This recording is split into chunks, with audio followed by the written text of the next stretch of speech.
ನಮಸ್ಕಾರ ಸ್ನೇಹಿತರೆ. ಆರ್ಸಿಬಿ ಮತ್ತೆ ಎಸ್ಆರ್ಎಚ್ ನಡುವಿನ ರೋಚಕ ಪಂದ್ಯದಲ್ಲಿ ಆರ್ಸಿಬಿ ತಂಡ ಭರ್ಜರಿಯಾಗಿ ಗೆದ್ದ ನಂತರ ಬದಲಾಯಿತು ಐಪಿಎಲ್ 2024ರ ಪೂರ್ತಿ ಪಾಯಿಂಟ್ಸ್ ಟೇಬಲ್. ಗೆದ್ದ ನಂತರ ಆರ್ಸಿಬಿ ತಂಡಕ್ಕೆ ಆಯಿತು ಪಾಯಿಂಟ್ಸ್ ಟೇಬಲ್ ನಲ್ಲಿ ದೊಡ್ಡ ಲಾಭ. ಹಾಗಾದರೆ ಪಾಯಿಂಟ್ಸ್ ಟೇಬಲ್ ನಲ್ಲಿ ಯಾವ್ಯಾವ ಬದಲಾವಣೆಯಾಗಿದೆ, ಯಾವ ತಂಡ ಯಾವ ಸ್ಥಾನದಲ್ಲಿದೆ, ಇದರ ಬಗ್ಗೆ ಸಂಪೂರ್ಣ ಮಾಹಿತಿಯನ್ನು ಈ ವಿಡಿಯೋದಲ್ಲಿ ತಿಳಿದುಕೊಳ್ಳೋಣ. ದಯವಿಟ್ಟು ವಿಡಿಯೋ ಕೊನೆಯ ತನಕ ನೋಡಿ ಮತ್ತೆ ಇತರರಿಗೂ ಕೂಡ ಶೇರ್ ಮಾಡಿ. ಅದಕ್ಕೂ ಮುನ್ನ ಸ್ನೇಹಿತರೆ, ನೀವು ಕೂಡ ವಿರಾಟ್ ಕೊಹ್ಲಿ ಮತ್ತೆ ರಜತ್ ಪಟಿದಾರ್ ಅವರ ಅದ್ಭುತ ಬೆಟ್ಟಿಂಗ್ ಗೆ ಒಂದು ಮೆಚ್ಚುಗೆ ವ್ಯಕ್ತಪಡಿಸುತ್ತಿದ್ದರೆ ಈ ವಿಡಿಯೋಗೆ ಒಂದು ಲೈಕ್ ಮಾಡಿ. ಮತ್ತೆ ನಿಮ್ಮ ಪ್ರಕಾರ ಆರ್ಸಿಬಿ ಇಂದಿನ ಪಂದ್ಯವನ್ನು ಗೆಲ್ಲಲು ಪ್ರಮುಖ ಕಾರಣವನ್ನು ನಮಗೆ ತಪ್ಪದೇ ಕಮೆಂಟ್ ಮೂಲಕ ತಿಳಿಸಿ. ಸ್ನೇಹಿತರೆ, ಆರ್ಸಿಬಿ ಮತ್ತೆ ಎಸ್ಆರ್ಎಚ್ ನಡುವಿನ ರೋಚಕ ಪಂದ್ಯದಲ್ಲಿ ಟಾಸ್ ಗೆದ್ದು ಮೊದಲು ಬ್ಯಾಟಿಂಗ್ ಮಾಡಿದಂತ ಆರ್ಸಿಬಿ ತಂಡ ರಜತ್ ಪಟಿದಾರ್ ಮತ್ತೆ ವಿರಾಟ್ ಕೊಹ್ಲಿ ಅವರ ಭರ್ಜರಿ ಅರ್ಧಶತಕದ ನೆರವಿನಿಂದ 206 ರನ್ಗಳ ಬೃಹತ್ ಮೊತ್ತವನ್ನು ಕಲೆ ಹಾಕಿತ್ತು.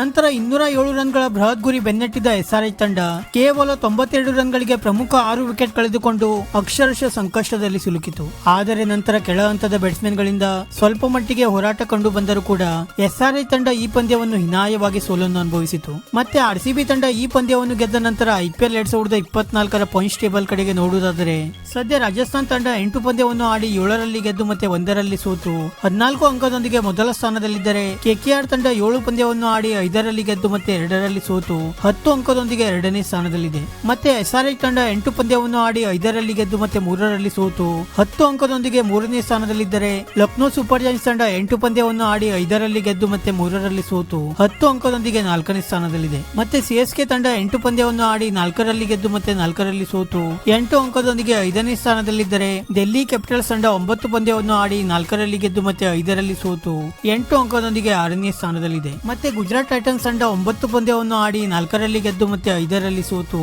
8 ಅಂಕದೊಂದಿಗೆ 7ನೇ ಸ್ಥಾನದಲ್ಲಿದ್ದರೆ, ಮುಂಬೈ ಇಂಡಿಯನ್ಸ್ ತಂಡ 8 ಪಂದ್ಯವನ್ನು ಆಡಿ 3ರಲ್ಲಿ ಗೆದ್ದು ಮತ್ತೆ 5ರಲ್ಲಿ ಸೋತು 6 ಅಂಕದೊಂದಿಗೆ 8ನೇ ಸ್ಥಾನದಲ್ಲಿದೆ. ಮತ್ತೆ ಪಂಜಾಬ್ ಕಿಂಗ್ಸ್ ತಂಡ 8 ಪಂದ್ಯವನ್ನು ಆಡಿ 2ರಲ್ಲಿ ಗೆದ್ದು ಮತ್ತೆ 6ರಲ್ಲಿ ಸೋತು 4 ಅಂಕದೊಂದಿಗೆ 9ನೇ ಸ್ಥಾನದಲ್ಲಿದ್ದರೆ, ಆರ್ಸಿಬಿ ತಂಡ 9 ಪಂದ್ಯವನ್ನು ಆಡಿ 2ರಲ್ಲಿ ಗೆದ್ದು ಮತ್ತೆ 7ರಲ್ಲಿ ಸೋತು 4 ಅಂಕದೊಂದಿಗೆ ಪಾಯಿಂಟ್ಸ್ ಟೇಬಲ್ ನಲ್ಲಿ ಕೊನೆಯ ಸ್ಥಾನದಲ್ಲಿದೆ. ಸ್ನೇಹಿತರೆ, ಇದಾಗಿತ್ತು ಸದ್ಯದ ಐಪಿಎಲ್ 2024ರ ಪಾಯಿಂಟ್ಸ್ ಟೇಬಲ್. ಇದೇ ರೀತಿ ಪ್ರತಿಯೊಂದು ಕ್ರಿಕೆಟ್ ಸುದ್ದಿಗಾಗಿ ಈ ವಿಡಿಯೋಗೆ ಒಂದು ಲೈಕ್ ಮಾಡಿ ಮತ್ತೆ ನಮ್ಮ ಈ ಚಾನೆಲ್ ಅನ್ನು ಸಬ್ಸ್ಕ್ರೈಬ್ ಮಾಡಲು ಮರೆಯಬೇಡಿ.